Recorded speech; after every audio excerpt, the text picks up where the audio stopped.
Bonjour, bonsoir à tous, c'est Antoine alias Anubis pour une nouvelle vidéo d'après-match AS Monaco, Racing Club de Lens, un partout, match plein d'émotions, match très intéressant à suivre. La pelouse n'était pas intéressante à suivre, je mets déjà la première note, 0 à la pelouse de merde, c'est une honte, le match devrait même pas se jouer.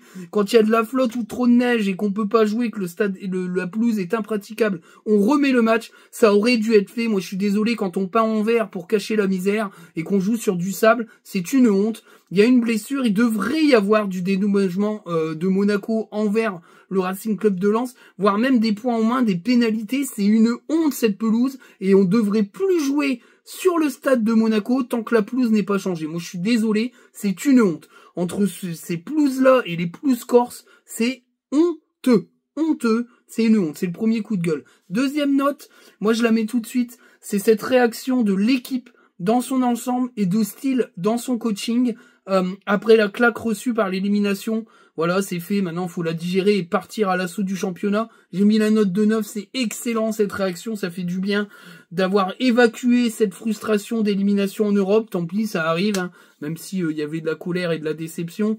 On passe à autre chose, on va pas ruminer tout le temps, même si quand je vois le scénario du match face à Monaco, je me dis que si c'était Franco qui avait été au péno, il y avait plus de chances qu'on soit peut-être dans les chapeaux et tiré samedi, mais voilà, on l'a dans le cul, c'est pas grave, c'est la vie. En tout cas, voilà, le match m'a bien plu, il y a plein d'enseignements à tirer, malheureusement, la mauvaise nouvelle, c'est la blessure de Zaroury, on en saura de plus dans quelques jours, quelques semaines, il y aura une conférence de presse, je pense, à un moment donné. Voilà, une entorse apparemment, pas belle, donc au moins 3 semaines, voire peut-être un mois, donc on va peut-être le perdre aussi pour les deux, pour Lyon et puis le match d'après. Ça fait un peu chier, hein. Franchement ça fait chier. On y va avec le 11 de départ, avec Brice Samba dans les buts, le néo-trio légendaire, parce que pour moi, Kouzanov va en faire partie, je l'espère. Gradit, Kouzanov, Medina. Au milieu de terrain, le binôme Diouf, Thomasson. Je vais pas encore trouver de surnom. Je vais pas le PD duo. Je sais pas. Ça, je vais peut-être me faire attaquer par carton rouge, là, ou je sais pas quoi, là. L'association des fous. Je sais pas, faut que je trouve DP binôme. Ah, je sais pas, faut que je trouve un truc parce qu'ils vont jouer souvent ensemble, parce que ça fonctionne bien. À droite Aguilar, à gauche Chavez et Zaroury derrière le duo Sotoka Thomasson. Le duo non efficace. Non efficiency duo. Ah, c'est dur. Vous sentez mes approches de notes. Alors qu'est-ce que j'ai pensé de ce 11 de départ? Il est tout à fait logique. Je pense que là-dessus, même si il sait faire un peu de turnover, je pense que son turnover, il va commencer à être assez classique. C'est-à-dire que c'est vrai qu'il fait des compos qui peuvent surprendre, mais je commence à comprendre comment il fonctionne. Déjà, il sait qu'il a deux paires de pistons qui ont à peu près le même niveau, hein, alors que Chavez, tout le monde l'avait enterré la saison dernière. Moi, je trouve qu'il a été mis vraiment de côté par Francaise, et je trouve que ça a été très dur pour le joueur, la même chose pour Diouf. Au final, tous les joueurs qui ont été mis de côté aujourd'hui, ils sont titulaires, ils jouent bien. Mais il y a quand même, voilà, et à chaque fois je mets un petit taquet à Hayes parce que je trouve que sa dernière saison n'est pas bonne et que l'encensement, les louanges que j'ai vues sur Hayes sur la dernière saison, elles sont pas justifiées. Voilà, ça j'en démordrai pas. Mais en tout cas, voilà, il a deux blocs de pistons, c'est la première fois qu'on a ça depuis qu'on est remonté en Ligue 1. Et il va switcher entre les deux, il va pas hésiter, hein. C'est sûr et certain. S'il y a un enchaînement, etc. Bon là, il y a pas d'Europe, donc le switch il sera moins dur, mais ce qui veut dire que les mecs ils hésiteront pas à être sortis à la 70e, si c'est un match âpre, etc. Il n'hésitera pas à sortir ses pistons. En tout cas, ça tourne pas mal, donc ça me paraît logique. Milieu de terrain, ça fonctionne, je vois pas pourquoi on changerait, même si El Ainaoui va revenir. Je sais pas trop comment ça va fonctionner, mais en tout cas, il y aura concurrence entre les trois. Et puis Oujé Diran, on en parlera après. Mendy, je pense que voilà, c'est finito pour lui, mais ça, je pense qu'il s'en doutait, hein, c'est un peu compliqué. Et voilà, devant, bah, c'est Sotoka, Saïd. Moi, je suis pas convaincu par cette doublette, mais après, ça n'engage que moi, hein. Moi, je pense que Sotoka n'est pas un attaquant. J'y reviendrai dans sa note, parce que je vais essayer quand même d'expliquer ma note. Puis Saïd, le problème, c'est déjà le terrain est pourri, donc moi j'avais peur qu'il se blesse parce qu'il est hyper fragile. Et je trouve que voilà, il fait une super prépa, il marque des buts en début de saison, mais c'est pas, moi, dans le jeu, je trouve que c'est pas toujours, c'est pas un attaquant qui fait jouer. On a besoin de ça aussi parce que comme on se projette nombreux dans la surface, on a besoin quand même d'un joueur qui sait faire jouer. Bref, c'est pareil, ça n'engage que moi. Zaroury, c'est logique, c'est le meilleur numéro 10 que j'ai vu à Lens depuis très longtemps et je pense qu'il sera jamais détrôné cette saison. Ça va être très compliqué de lui prendre sa place. Moi, j'ai revu un peu des extraits de ses matchs quand il était en Angleterre, là. Ouais, sincèrement, c'est un sacré ailier, hein, puis il a une sacrée technique d'élimination. Donc, je pense qu'en numéro 10, même quand il va se décaler un peu sur les côtés pour aller essayer de provoquer, ça va faire très très mal, hein. Bon, là, lui, c'est lui qui s'est fait très très mal, mais bon. Mais en tout cas, voilà. Je trouve que ce 11 est plutôt logique. Alors, la question, c'est de savoir maintenant que Danso va revenir, comment on fait Kouzanov? Moi, personnellement, bah, franchement, Grady de Kouzanov, il y a jeu. Hein, parce que Kouzanov, il est extrêmement bon de tous les observateurs. J'en parlais avec un scooter. Je parlais à un scooter. Un scout. J'allais dire un professionnel du scouting, mais du coup, j'ai fait n'importe quoi. Un scout qui le suit de près, apparemment, parce qu'il commence à être suivi. C'est du très très très bon. Donc à un moment donné, tu vas pas pouvoir le frustrer trop longtemps. J'y reviendrai aussi un peu dans le débrief. Mais Danso est très fort. Mais à un moment donné, il faudra faire un choix. C'est soit tu niques un jeune pour garder Grady. Bon, c'est pareil, j'y reviendrai, qui est un peu dans le dur. Soit tu fais confiance à Kouzanov et t'en fais un titulaire à droite et il fera largement le boulot, hein, ça c'est sûr. Et il est capable de se projeter, donc je sais pas, à suivre. On va commencer par les notes. Brice Samba, je suis désolé, moi j'ai mis la note de 4. Moi je trouve que c'est un match insuffisant de la part de Brice Samba. Toutes ses relances ont été nulles, ratées, perdues.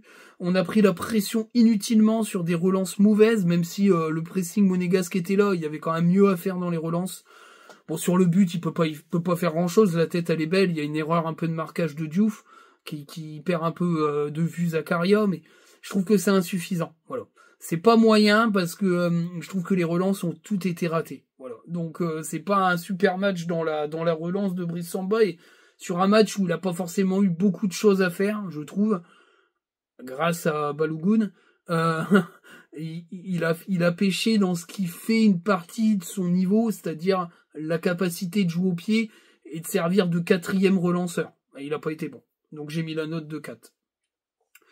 Kouzanov, j'hésite vraiment Kouzanov parce que franchement, j'ai mis la note de 9. Il fait un excellent match. Il a été très bon. Balogun, il n'a pas existé, et les peu de fois où il a existé, il a été nul. Dans la relance, il est bon. Dans tout ce qui est anticipation, il est bon. Il a gagné tous ses duels de la tête. Il a gagné quasi tous ses duels tout court. C'est du très très haut niveau. C'est du très très haut niveau. Ça va être très compliqué. Hein. Dans la tête de Will Steele, je sais pas ce qu'il va faire, parce que moi, je pense sincèrement que c'était le projet, c'était vendre Danso, mettre Kouzanov.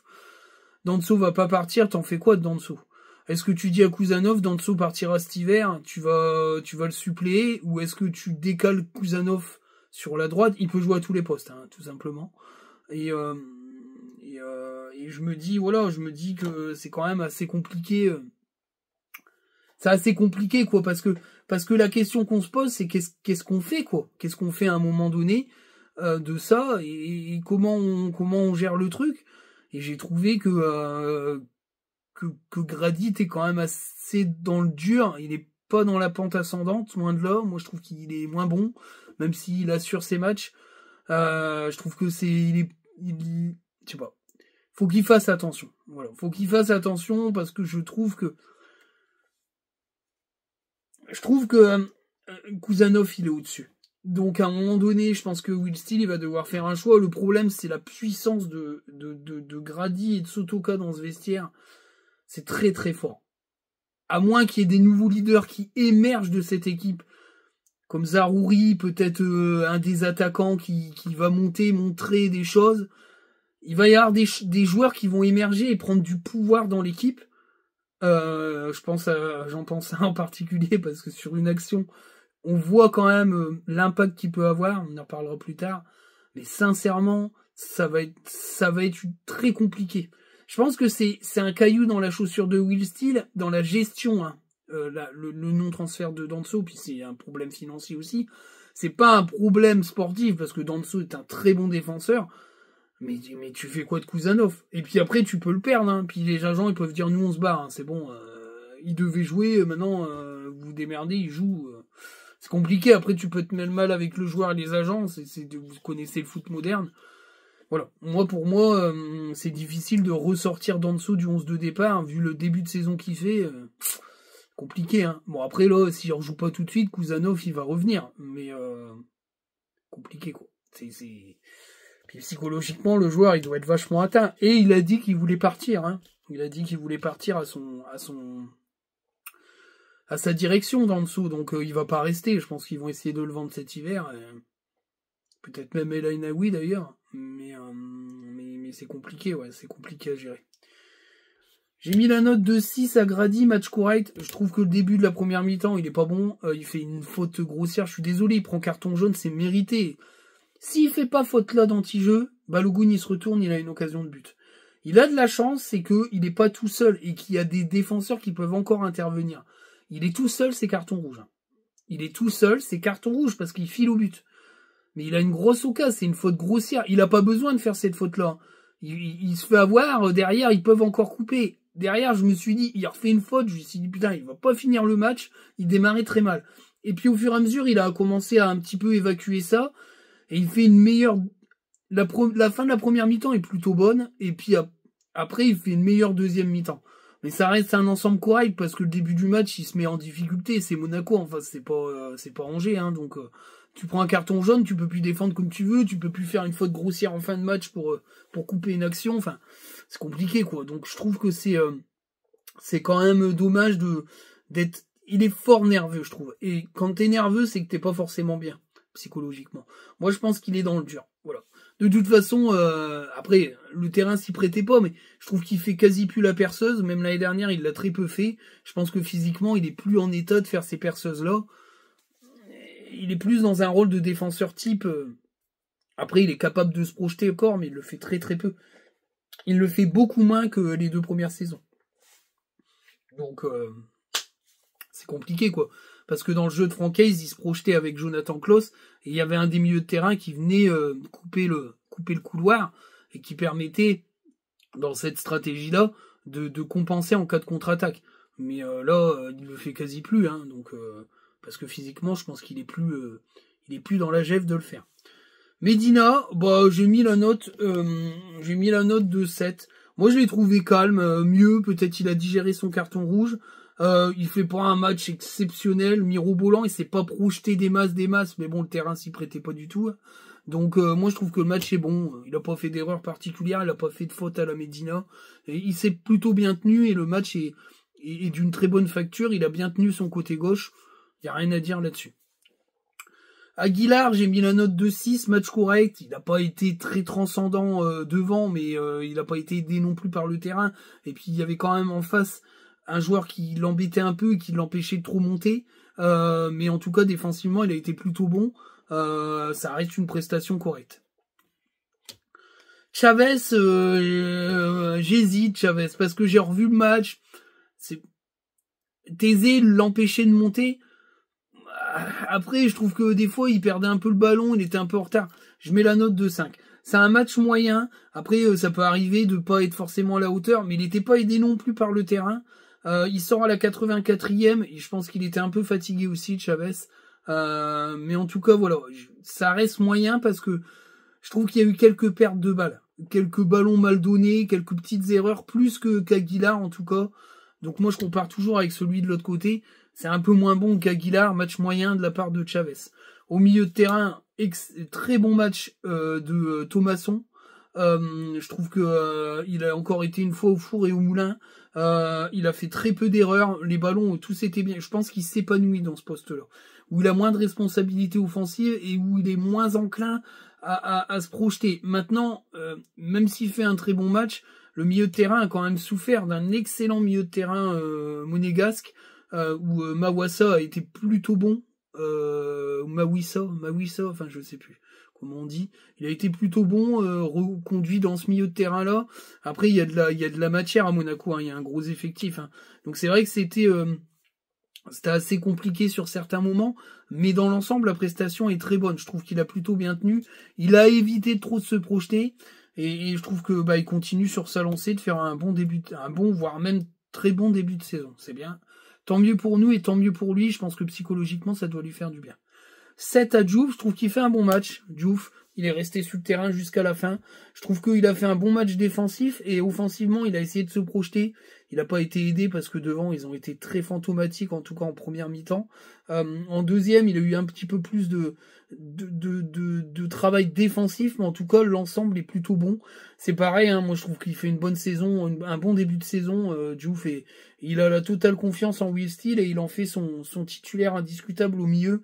C'est pareil, quand il y aura le retour d'El Ainaoui, je sais pas trop comment ça va s'articuler, mais il y aura peut-être le retour du duo élégant. Pour moi, El Ainaoui Diouf, ça fonctionne. Hein, parce que El Ainaoui, il est capable de rester en sentinelle et de récupérer les ballons. Il est ultra bon dans la récup et je pense que c'est vraiment intéressant. Alors, Zaroury, j'allais dire Sarawi. Zaroury, alors, moi je trouve, je vais mettre quand même une note, moi je trouve que dans l'ensemble, la prestation avant la blessure est bonne. Alors c'était peut-être un peu moins impressionnant que face à Brest, mais j'ai trouvé que techniquement il était au-dessus de la moyenne et qu'il a provoqué plein de fautes. Malheureusement, et ça j'y reviens, la putain de pelouse à 0 là, le tue, il fait une belle entorse, on espère que c'est pas grave, parce que sincèrement, quand je vais vous donner la note de DPDC, je pense que vous allez comprendre mon angoisse. Mon angoisse parce que Fugini est clairement poussé vers la sortie, je pense qu'il va partir, s'il part pas, il jouera plus. Et DPDC, c'est en entrée, voilà, vous verrez tout à l'heure, mais vous savez ce que j'en pense. Alors, le cas Sotoka. Eh ben, le cas Sotoka, moi, il me gêne. Pourquoi ? Parce que ça fait beaucoup de polémiques dans la communauté lensoise depuis les 2 derniers ou 3 derniers matchs. Moi, j'ai un problème avec Sotoka, c'est que c'est pas un attaquant. Voilà. Je comprends ceux qui sortent des stats, bien sûr, il a gagné pas mal de duels, je crois qu'il a 3 actions menant à un tir. Ok. Mais, c'est bien de dire ça. Mais c'est un attaquant. Et moi, je mets Sotoka en perspective de son match complet, et pas que de ses stats. Et je le mets en perspective de son début de saison. 1, 2, 3, 4.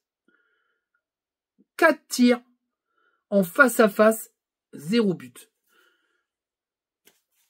Non, c'est pas possible. Il a encore eu une action, il doit la mettre, il doit la piquer. Moi, je suis désolé. Mais si c'est Wai à la place de Sotoka depuis le début de la saison, vous lui chiez sur la gueule H24. Voilà. C'est Sotoka, donc comme il a un espèce d'aura, je parle pas de totem, parce que j'aime pas ce mot-là, il a pas de totem, il a une aura particulière, mais je suis désolé. Moi, personnellement, je lui mets la note de 3, il fait un mauvais match. Il fait un mauvais match, bien sûr qu'il reste jusqu'à la fin. Il reste jusqu'à la fin, parce que sur les 5 attaquants, t'en as que 2 de près. Satriano et Rémi Labolascari. Enzola, il n'est pas encore prêt. Moi, ils sont 5 pour le poste. Je suis persuadé que le poste de Sotoka en tant qu'attaquant, à un moment donné, il sera discuté dans le staff. Parce que tu peux pas juste dire, ouais, ok, il fait 3 passes, il crée des passes, il crée des actions. D'accord, il a accéléré le jeu sur un décalage sur Aguilar, qui fait un beau centre. D'ailleurs, oui, j'ai mis correct, ouais, il a quand même un beau centre. Mais c'est un des rares, je crois. Mais après, toutes ces passes, elles sont pas forcément bien gérées. Moi, je trouve qu'il a des décalages qui sont pas bons. Que techniquement, il s'en mêle les pinceaux. Alors, le terrain n'a pas aidé, mais il y avait un beau terrain à Athènes, il a pas été bon. Il y avait un bon terrain à Angers, face à Brest, puisque c'était à domicile. Il a raté 3 face à face. Ou 2, je sais plus. Mais enfin, il a un nombre d'occasions directes, franches, des occasions de but, pas des frappes de 50 mètres, où il ne marque pas. Donc, il a un problème crucial de finition qui existe depuis des années, Quand il a été repositionné en milieu de terrain offensif, on lui demandait pas forcément tout le temps de tirer, et puis il avait sa spéciale, c'est-à-dire sa tête au premier poteau, parce il est bon de la tête, ça y a pas de problème. C'est un bon joueur. C'est un bon joueur technique de Ligue 1, mais c'est pas un bon attaquant. Ce n'est pas un bon attaquant. Et je ne peux pas lui mettre des notes de milieu alors qu'il joue devant. Je suis désolé. C'est pas possible. Donc, il fait pas un bon match. Pourquoi il reste sur le terrain? Parce que s'il y a Nzola, il rentre. Et c'est surtout parce qu'on est mené au score aussi. Parce que si on est mené au score, il change de tactique. Peut-être qu'on n'est pas mené au score. Déjà, il fait rentrer Malang Sarr. J'ai bien compris que c'était ça le truc. Malang Sarr, il rentre à la place de Chavez, je pense. À mon avis, c'était ça. Je pense que c'était ça le changement. Parce que j'avais du mal à croire ou j'ai du mal à me dire qui il allait changer.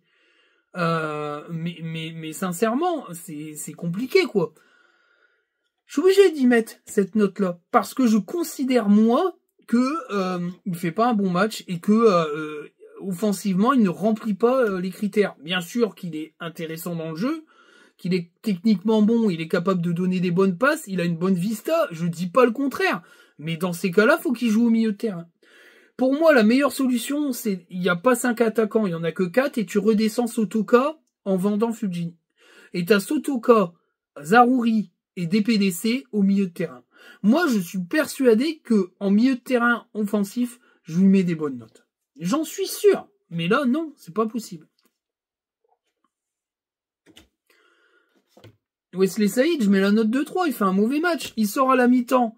Peut-être parce qu'il a peur qu'il se pète avec le terrain de merde, qu'il est refroidi par la blessure de Zaroury, comme on sait les faiblesses, la fragilité de Wesley Saïd. Mais et puis il se dit aussi peut-être tactiquement que Monaco va vouloir prendre plus de force et d'attaquer plus et qu'il y aura un peu plus d'espace, donc il fait sortir Wesley Saïd pour faire rentrer Rémi Labo-Lascari, mais il le sort aussi parce qu'il a fait une frappe en 45 minutes de jeu. Il a servi à rien dans le jeu. Voilà, il a une frappe, hein. Il se recadre bien, la frappe est pas cadrée, mais elle est dangereuse. Mais c'est tout ce qu'il a fait. Il a touché 0 ballon. Alors oui, c'est vrai, Chavez, il a pas forcément pu monter parce que Thésée, il le coupait, mais il s'est pas montré disponible. Donc je pense que c'est un choix physique, un choix tactique et une sanction pour une mi-temps qui a pas été bonne. Donc voilà, alors je mets pas très mauvais match parce que c'est pas non plus...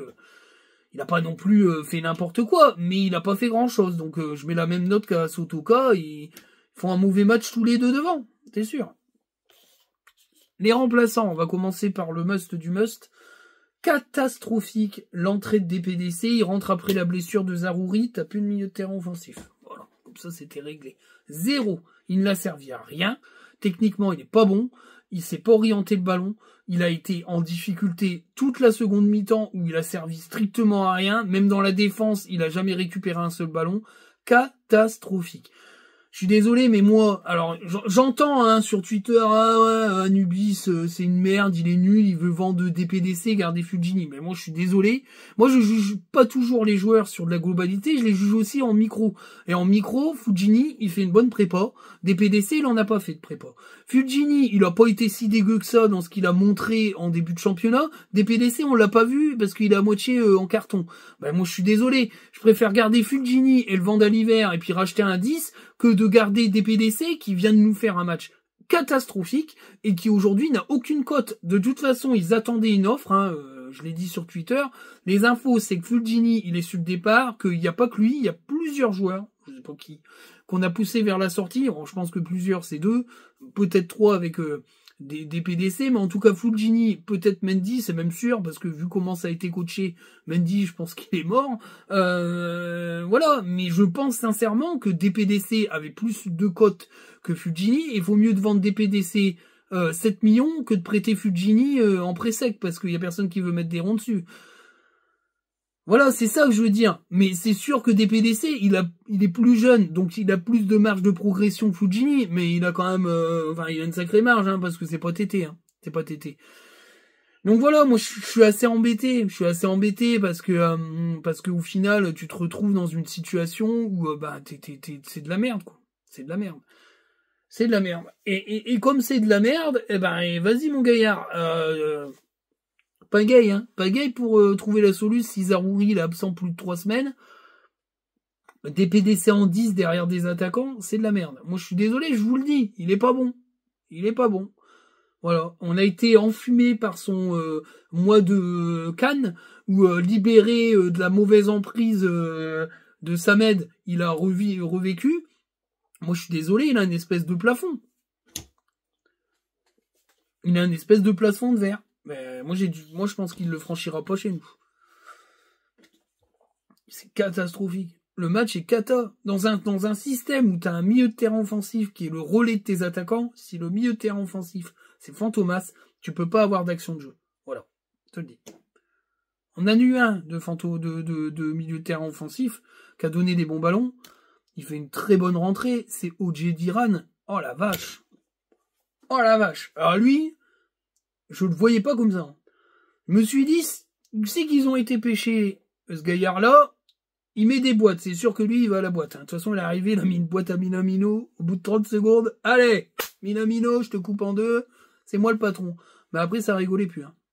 Ça rigolait plus, ils se sont moqués de lui à un moment donné, il arrive, il tacle, et le tacle est bon. Hein. Il fait un tacle anticipatoire, derrière, le terrain, c'est une piscine de sable. Donc il se relève, il perd ses appuis, machin, il se foutait un peu de sa gueule dans les commentaires. Après, ils se sont plus foutus de sa gueule. Hein. Il est sur les 2 occasions de but, d'accord.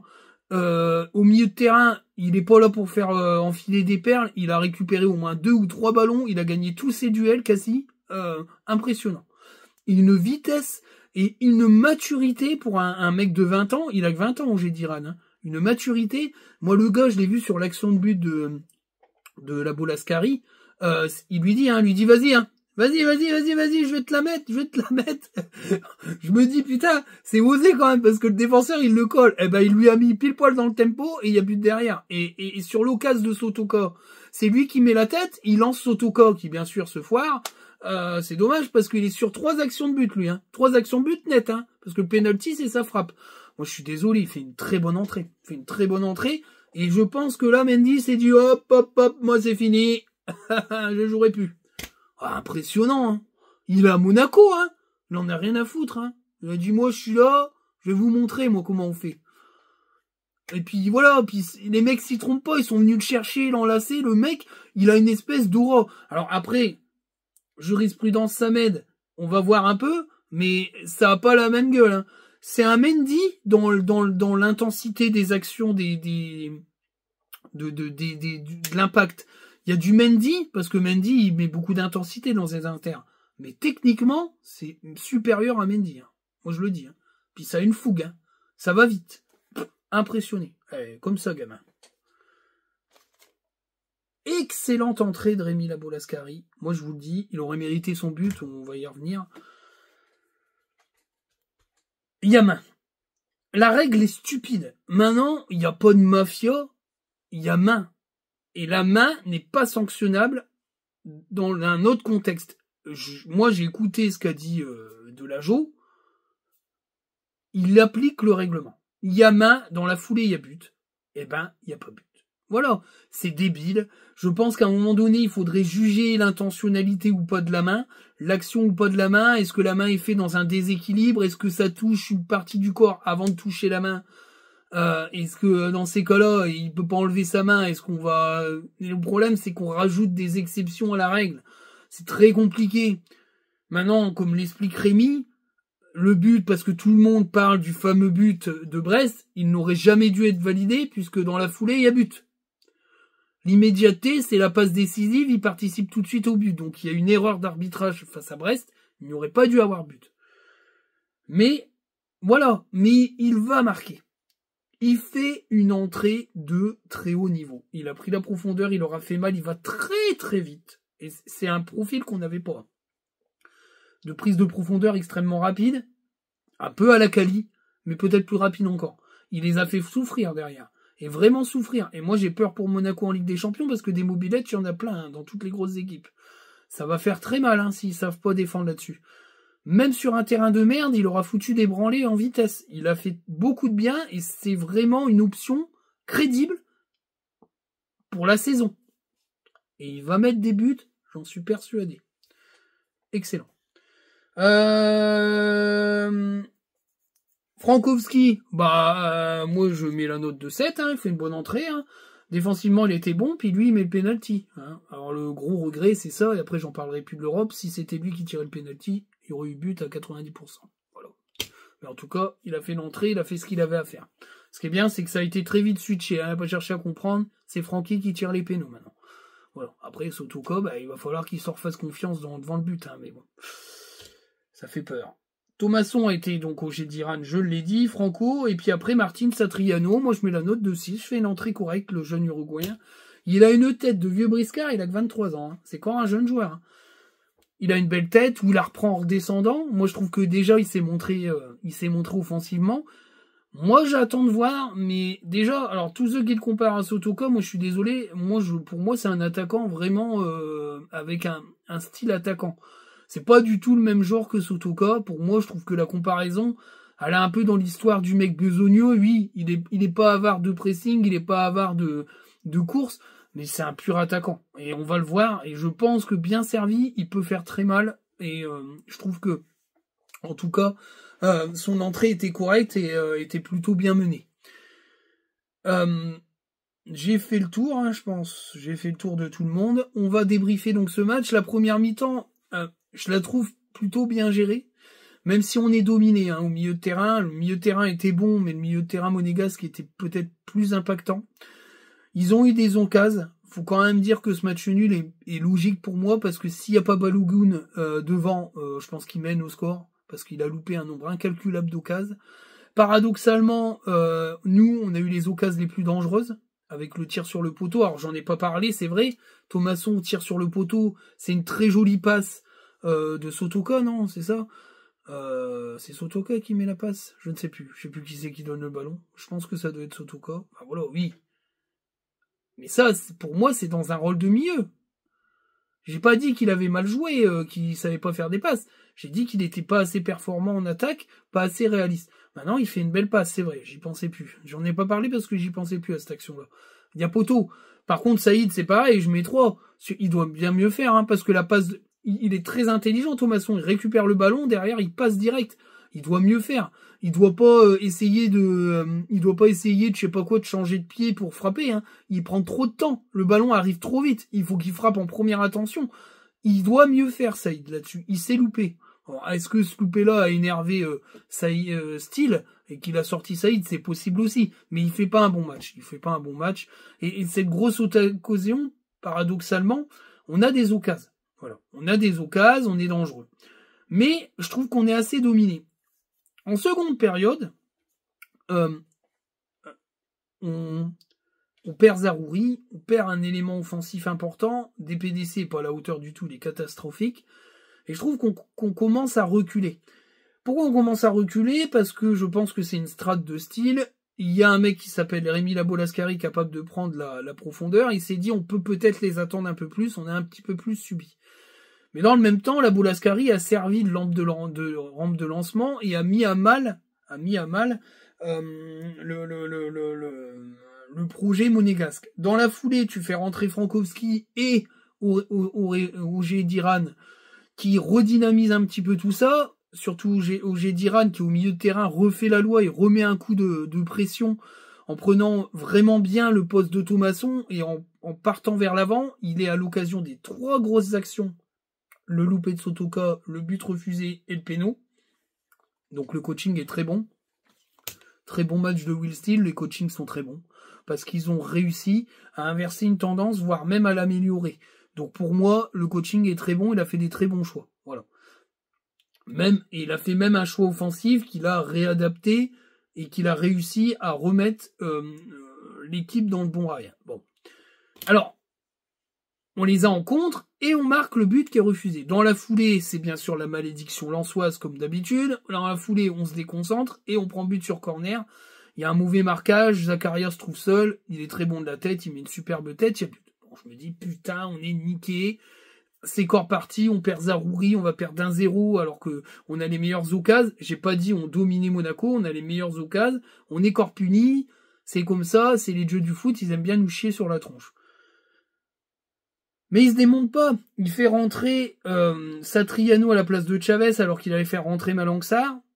qui peut jouer un petit, qui allait fermer tout simplement le côté à 1-0, hein, c'était prévu comme ça. Donc il change, il fait sortir Chavez, il fait rentrer Satriano et on fonctionne en 4-3-3. C'est-à-dire que c'est le binôme Grady Kuzanov, si j'ai bien compris, qui est en centrale. Frankowski se retrouve à l'arrière latéral droit et Medina arrière latéral gauche. Moi j'ai compris comme ça. Et puis après c'est Ogediran Diouf des PDC et puis 3 attaquants. Satriano, Sotoka et Rémi Labo-Lascari. Bah, je trouve que ça fonctionne bien, que Monaco est mise en difficulté et que sur une action où Ogediran récupère le ballon, frappe, il y a main, elle dévie le ballon parce qu'il est cadré et il y a penalty. Le penalty est très bien tiré de la part de Frankowski et derrière il y a une forme de réalisme footballistique de l'équipe. Je pense que c'est ce qu'il aurait dû passer. Ils ont appris de leur leçon. C'est ce qu'il aurait dû se passer à Athènes. C'est-à-dire qu'après on a décidé que c'était très bien comme ça et qu'il fallait pas que ça aille plus loin. On s'est mis à vouloir défendre et on a bien défendu. Et je trouve que Monaco a eu du mal. Ils n'ont pas été dangereux, même s'ils ont rentré Tina, là, je vais pas te dire, enfin, bref. L'ancien Damien, je crois, hein, le jeune français. Plus jeune français à avoir marqué en Coupe d'Europe, non? C'est pas ça? J'ai peut-être une connerie, non? Je ne sais plus. Il y a un truc comme ça, il a une stat particulière. Il est très jeune, et très dangereux. Et puis, bien sûr, Mbolo, qui est pas un peintre, hein, l'attaquant suisse, Brian Mbolo. Il y a du lourd.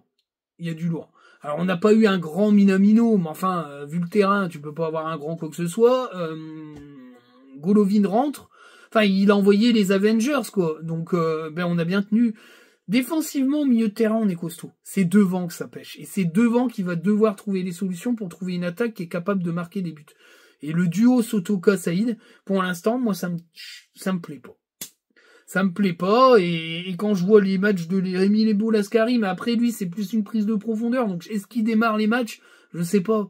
Mais en tout cas, il est fini, c'est sûr. Et du coup, il y a trois remplaçants, enfin, il y a 4 joueurs pour 2 postes, on va dire. Parce que Rémi Labo-Lascari, je le mets à part. Lui, il rentre dans un système où il faut prendre la profondeur. C'est-à-dire qu'on est à un partout, que l'équipe d'en face, elle met tout pour gagner, tu fais rentrer Rémi Labo-Lascari, il y a plein de profondeur, il va la prendre, et il va niquer les autres, parce qu'il va avaler les espaces. Moi, j'attends Enzo là. J'espère qu'il va être prêt parce que j'aime pas trop la com, il sait ce qu'il a à faire, machin, j'aime pas trop ça. Parce que ça veut dire que le mec est vraiment pas prêt. J'espère que ça va aller, il a 15 jours pour rattraper. Mais en tout cas, moi j'ai bien aimé son entrée face à Athènes. Mais j'espère qu'on le reverra. Mais voilà, mais en tout cas, c'est un match nul qui pour moi me paraît logique et qui est mérité. On aurait pu gagner ce match, mais enfin, ça veut pas dire que si on marquait avec Rémi Labo-Lascari, Monaco n'allait pas égaliser. Mais en tout cas, je trouve que le nul est logique. On a 7 points. On est dans le peloton. Y a Paris qui a 9 points, je crois, hein, si je dis pas de conneries. On est dans le peloton, on est bien.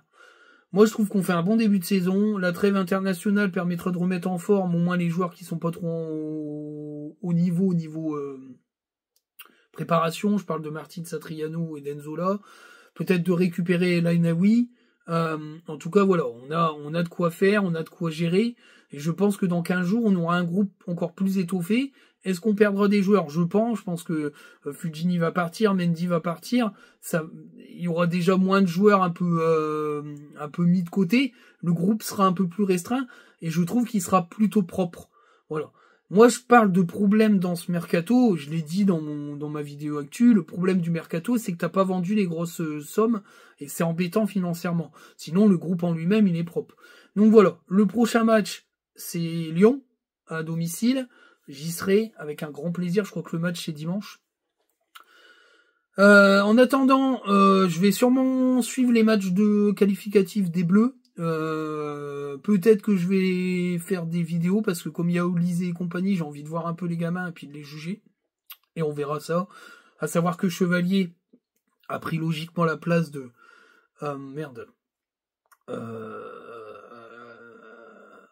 j'ai perdu son nom. Bref, d'Areola, pardon, excusez-moi, a pris la place d'Areola. C'est logique, hein. C'est un petit aparté comme ça, mais c'est logique. Pour moi, Chevalier, c'est l'avenir du poste. Clairement, il est super bon. Enfin, je veux dire, même s'il est lillois, je m'en fous, on parle de l'équipe de France. Mais c'est l'avenir du poste, objectivement parlant. Ça n'a pas de sens qu'il soit pas dans les trois. Voilà. Brice Samba, il est quand même assez âgé. Lui, il va peut-être sûrement... il prendra pas la suite forcément de McMaignan. McMaignan est là pour plusieurs années. Chevalier va peut-être suivre. Enfin bref, je sais... Dans la hiérarchie de Deschamps, ça sera sûrement Brice Samba s'il y a une blessure de Maignan qui sera le titulaire. Mais s'il se plante, il sera tout de suite talonné par Chevalier qui est très bon, il n'y a rien à dire là-dessus. Mais je vais sûrement faire des vidéos, je vous le dis. Donc pour ceux qui viennent d'arriver dans la chaîne, je suis les Bleus à côté. La chaîne principale, bien sûr, c'est Lens et Forever Lens. Mais depuis l'Euro, j'ai envie de suivre les Bleus. Voilà, bon, après, vous regardez pas, hein, mais moi, je le fais pour toujours me faire plaisir. Mais c'est pour prévenir que sois pas choqués qu'il y ait des vidéos des Bleus, quoi. Sur ce, à très bientôt. On espère que le groupe sera au complet pour Lyon. On a du beau jeu, on a des émotions. On s'ennuie moins que l'année dernière, moi je trouve, et il y a des nouvelles têtes et ça fait du bien et on voit pas toujours les mêmes 11. Je trouve qu'il y a un petit peu de fraîcheur qui arrive dans cette équipe. Cette fraîcheur, elle va encore s'intensifier, je pense, l'année prochaine, parce que la plupart des gros cadres partiront et on aura une néo-équipe et on aura peut-être un peu plus de fraîcheur et d'inédit la saison prochaine, mais là déjà cette saison, on va voir des nouvelles choses. Sur ce, je vous dis à très bientôt les amis. Bonne journée à vous, bonne rentrée pour ceux qui vont à l'école. Travaillez bien, surtout. Et on regarde pas les vidéos pendant qu'on fait ses devoirs. Salut les gars.